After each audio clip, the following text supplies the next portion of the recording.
What's up, guys? Welcome to Daily Dose of Reddit. This is your host, Zach, and today's subreddit is r/NuclearRevenge. Alright, this story is called Standing Up to My Workplace Bully Led to Unforeseen Consequences. Let me start this one out by saying that I fully intended to seek revenge on the person in the story, but the aftershock of the eventual confrontation is what led to the aforementioned consequences rather than by my direct actions. I work in the UK for a large technology company doing software support. I'm a part of a team that has members all over the world. I've been in this job for around 10 years, and other than the major issues I've had with this guy, I truly enjoy my job. When I started with the company, I wouldn't say that I was green. I had about 7 years of experience under my belt. I definitely was inexperienced with the company, but the job that I had been hired to do used technology that I was more than comfortable with. The point I'm trying to convey here is that I wasn't completely oblivious to all of the applications supported by our company. Everyone in my team, around 30 of us, was very nice and was very keen to help, except for Shane. Shane is probably what you'd term as the team guru. About 5 years from retirement, part of the office furniture, metaphorically, as we are all home workers, he'd been with the company for nearly 40 years. Everyone labeled Shane as the only guy to go to when you were truly in a bind. When I was initially starting out, I did indeed find that Shane was highly knowledgeable and, more often than not, had the answers to whatever obscure questions you might have. Things were great, and our team ticked over nicely. I got to know the rest of the team well, over the phone, over time too. And my best friend was a woman named Mel. She was of a similar age and experience level to Shane, and in my opinion, was just as knowledgeable as him. One day, Mel and I were on a brief call chatting about a work issue, when we got to shooting the breeze for a while. We talked about ourselves and also the team. I'd say that I hadn't met anyone face to face yet, and that was when she told me she'd once met Shane in person a couple of years ago. They are both based in the US, I'm in the UK, and both got invited to a tech conference in New York. She told me that he has serious health issues due to his weight, around 450 pounds, and when he was home, he was often on oxygen and medication. His plan was to ride things out until he was able to take early retirement so that he didn't need to worry about paying for his medical insurance anymore. That sounded like a reasonable enough plan to me, and we were soon talking about something else. The issue started about 2 years into my tenure with the company. We started moving in a new direction with what applications we were going to be offering to customers, and towards that end, we were trained in a bunch of new stuff. I saw this as a great opportunity and equalizer. If no one on our team had any experience with this new software, then I would be on equal footing with everyone. This went really well for me, and I put a lot of time and effort into learning as much as possible. Shane didn't show much interest in the new stuff. He still continued to spend most of his time with the legacy tools. In team meetings, you could clearly tell he was getting pissed off that his status as a guru was gradually becoming more and more meaningless. This wasn't anything personal. We work in software. You have to adapt in order to remain competitive. As time went on, it was becoming clear to the team how much work I was putting in, and I was well on the way to becoming the go-to guy for the new software. During this time, Shane would start sniping at me for anything he could plausibly manage. For example, if I was late to a team meeting because a customer call overran, he'd make sure to interrupt whatever was being said to comment something like, "Oh look, OP has bothered to grace us with his presence," even though he'd been guilty of the same in the past. Things like email chains too. Almost anything I sent out that included him and our boss on an email, he would reply with some unrelated complaint or observation, completely irrelevant to what was actually being discussed. One day, Mel called me and asked me what my beef with Shane was. I, truthfully, told her that I had no beef at all with him, and he just seemed to have it in for me. She said that if she managed to find anything out, she'd let me know. So, things continued like this for a couple of years. I continued to be the go-to guy, and he continued to try and discredit me, and generally paint me in as bad a light as possible. One day we had a major incident, one that literally could have cost the company millions in SLA fines if it was not solved quickly. Our manager split us into teams to troubleshoot specific areas, and she paired me up with Shane. I wasn't happy about it, but whatever. I was a professional. We got on a call and started working through the issue. As our call progressed, it was becoming abundantly clear why he didn't like me. He knew nothing about the new application. He hadn't done any work on it at all. Everything I asked him to check, he needed hand-holding, even for the most basic of tasks. Eventually, I just shared my screen and said for him to watch me. I went into the guts of the system through so many logs, explaining to him what I was doing the whole time, and eventually found the problem was with a recent patch we had installed. At this point, he dropped from the call. I didn't think anything of this at the time. We use Skype for business, and it can be flaky, so I just continued what I was doing. Our process was not to roll back any charges until it had been approved by the senior manager. As I was the one responsible for deploying and rolling back patches, I made some notes about what we needed to do and then rejoined the main call. I wasn't worried at all because bad patches happened every so often. They just didn't usually have this level of impact. As soon as I did, I got absolutely destroyed by the incident manager. Apparently, Shane had returned to the group call and informed everyone present that the outage was caused by an error that I had made in the deployment process and that Shane had told me what the correct fix was, and I had refused to implement it then and there. I was furious. He had accurately told them the cause of the problem because it was me who literally demonstrated to him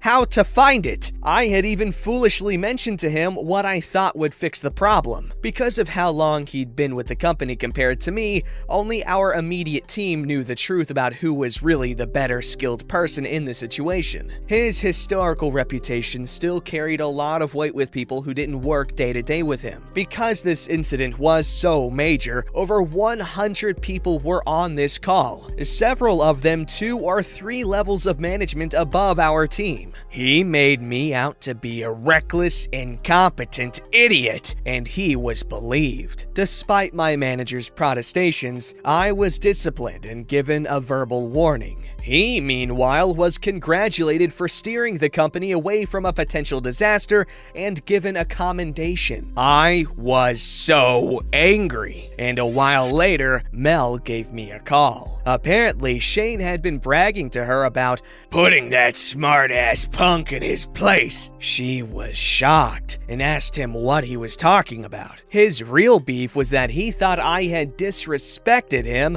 by trying to take over his role as go-to guy for the new software. That wasn't my intention at all. I didn't see it as my fault that he was too damn lazy to do the work again. I lamented with Mel that she should have recorded the call. She laughed and said that Skype shows when you're recording a call and he'd never have spilled his guts while being recorded. I immediately had a brainwave. I decided that I would confront Shane one-on-one. I pinged him on Skype and said that I wanted to talk. He responded with a smiley and just said, "Sure." I called him and let him know that I was recording this call, and the Skype notification popped up to let all participants know that this call was being recorded. I went right for it and accused him of lying about the major incident and said that it seemed like he had a major beef with me. As expected, he lied and said that he was sorry that I felt like I had to react this way. He said he would need to talk to our boss about it. I said, "Wait 1 second," and turned off the Skype recorder. I then said that Skype isn't recording and that he knew exactly what he had done. His mask slipped at this point, and he said that he was perfectly in his rights to put me in my place. He said that you need to respect the longer serving people in jobs like this, and that he would do it again in a heartbeat. I didn't hold back. I called him a dinosaur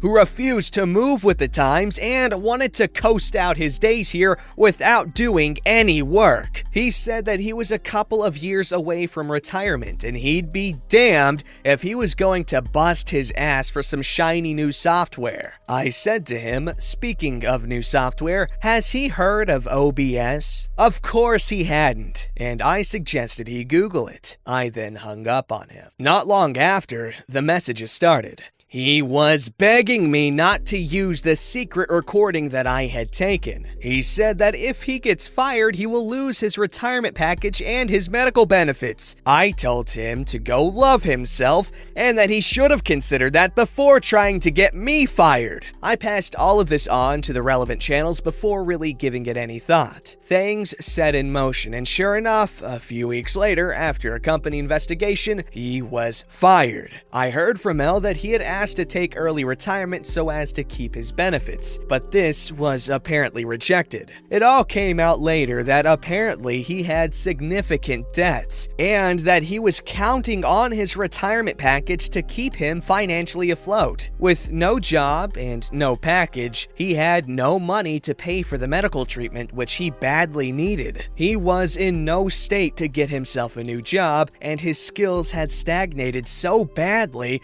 that he couldn't even get a new job online. Mel told me that he died about 6 months after this whole incident due to his ongoing health issues. I felt conflicted about this for a while.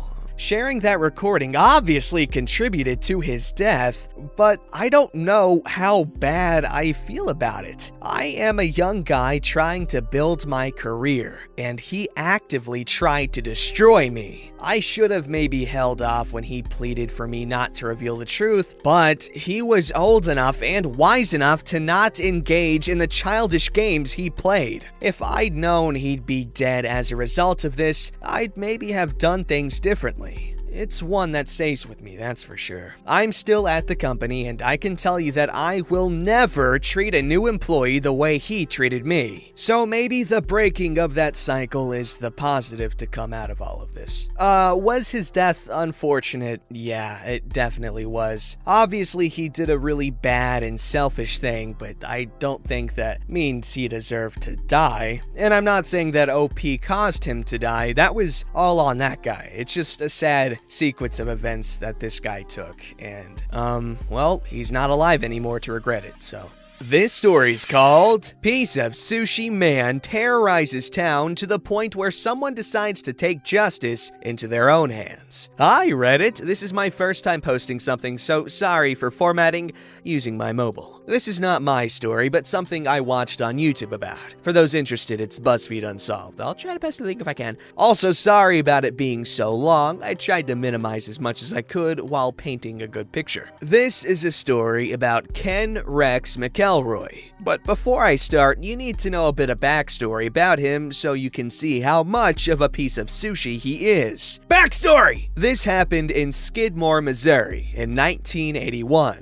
McElroy was injured at a construction site he was working at. He had sustained a head injury that was said to maybe be the cause of his behavior. He was indicted 21 times, but escaped conviction each time except the last. McElroy would intimidate witnesses by parking his truck outside their house and watch them. Sometimes would show his gun. He also bragged that his lawyer, who was said to be involved in the mob, would prevent him from getting convicted. McElroy sexually assaulted 3 girls, 12 to 14, and would marry them to prevent them from testifying against him. His third wife, Trina McLeod, once fled from McElroy to her parents' house. McElroy then burned the house down and shot their dog. He had 10 children from different women. His crimes would include assault, violation of a horrible manner, arson, burglary, and child molestation. The last straw! One of McElroy's children tried to steal some candy but was caught by the owner, 70-year-old Ernest Bowenkamp, and his wife, Lois. McElroy began stalking the Bowenkamp family and shot Ernest in the neck. He survived. McElroy was arrested and convicted of assault, but was freed on bail pending his appeal. After being released, McElroy went to a local bar with a rifle with a bayonet attached and made graphic threats about what he would do to Bowenkamp. The revenge! While McElroy was at the local bar with Trina, his third wife, the townspeople met at the Legion Hall in the center of town to discuss how to protect themselves, about 60 people. After the meeting adjourned, the citizens decided to go to the bar and waited for McElroy to finish his drinks. When McElroy got to his truck, and Trina being in the passenger seat, someone shot him multiple times with a rifle. Trina fled. No one but Trina called for help. Everyone was questioned by police, but everyone denied seeing the shooter. Trina identified a man named Del Clement as the shooter, but he was never charged. The police never made any arrests. A man that terrorized a town so much, and the police failed to bring to justice, having someone take justice into their own hands. Oh my gosh, that is actually terrible. I mean, good ending, but terrible what he's done. And the sad thing is, child marriage is still legal in several different ways in multiple states, and it's ridiculous. You'd think something as disgusting and ridiculous and just predatory as that would be outlawed, like, pretty much around the time when people realized that marrying 13-year-old girls is not something we should be doing, much less be legally allowed to do. Because what this guy did, assaulting these girls, then marrying them to avoid getting charged with doing what he did, that exact thing still happens today in the United States. Alright guys, as is tradition at this point, a very hard to find wholesome story for you. And it's called An Unexpectedly Wholesome Story from a Mental Hospital. I've been in a mental health unit 7 times now. I'm actually writing this from a hospital bed. Nice place, lovely people. Most are in here for depression, anxiety, bipolar, med reviews, that sort of thing. All voluntary. One of my admissions a few years ago, I met a group of really lovely people, and we all stayed in contact. In 2018, one of those friends hanged herself. She was such a funny, kind-hearted woman with an awesome sense of humor. We organized a picnic by the lake in her memory. As she was moving around, one of the friends tripped over a rope holding up one of the gazebos. She laughed it off, saying, "Whoops, nearly necked myself." We all stopped, and there was this really awkward moment before someone else said, "Ah, screw it, she'd have loved it," and we couldn't stop laughing. Miss you, Jen. Alright, that was pretty wholesome. It's nice when people can find humor in tragedy. So, that was a very sweet story. Also, quick little PSA from your boy that cares about his audience. If you ain't doing too well, talk to somebody. I'd like to close off by saying, have a fantastic rest of your day. Also, eat some watermelon if you can. No reason in particular, other than that watermelon is pretty good, and most people seem to enjoy it. So yeah, enjoy yourself, eat some damn watermelon. Don't forget to like, subscribe, and hit that bell to never miss an episode.